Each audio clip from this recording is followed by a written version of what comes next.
Hi, I'm Janna Benge, and I'm a past president of the Kerouac Project.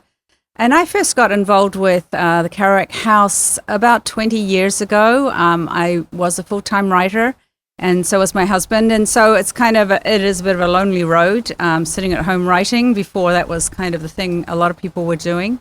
And so we were looking for things in the community where we could meet other writers and just have some fellowship and some good times.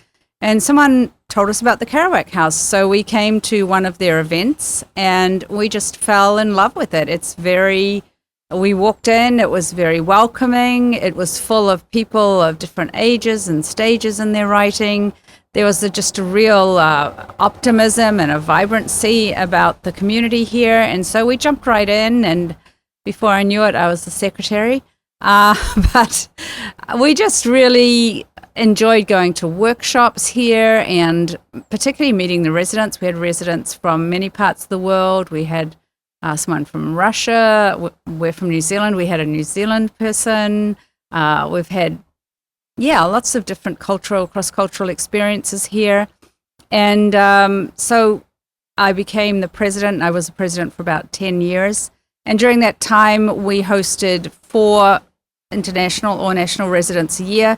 We went for a big variety of writers. Like, we didn't just want well-known people or people who only wrote, fiction or things like that. We tried to get people who wrote articles, people who wrote nonfiction, people who were nearing their last edit of their book, and people who were just kind of had an idea and starting out.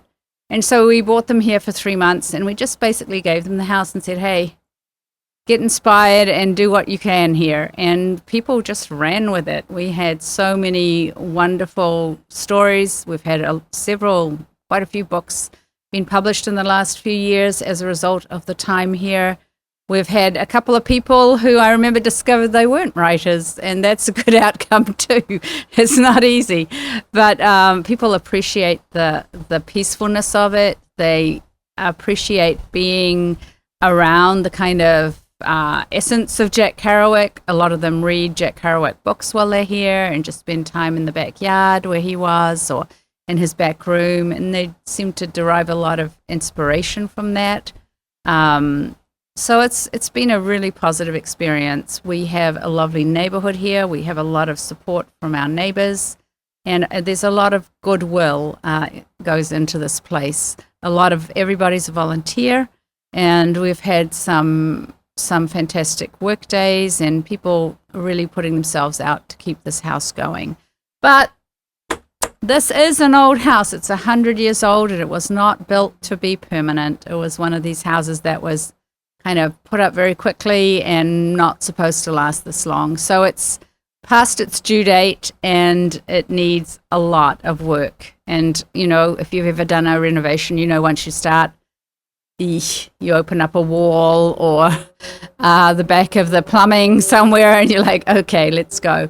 So it does need a lot of work, but we believe that this house is worth saving. It has value to writers going on into the future, and it has value to this community because this community is turning over very quickly into very modern houses.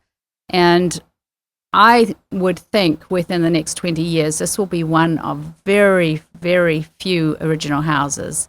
And if we can keep it renovated, the public can come in. I remember once, not very long ago, some high school kids came through the door to one of our open houses, and they were like, whoa, this must be how grandma lived. I was like, I kind of remember living this way too, but they were like, look at this, look at that, wow.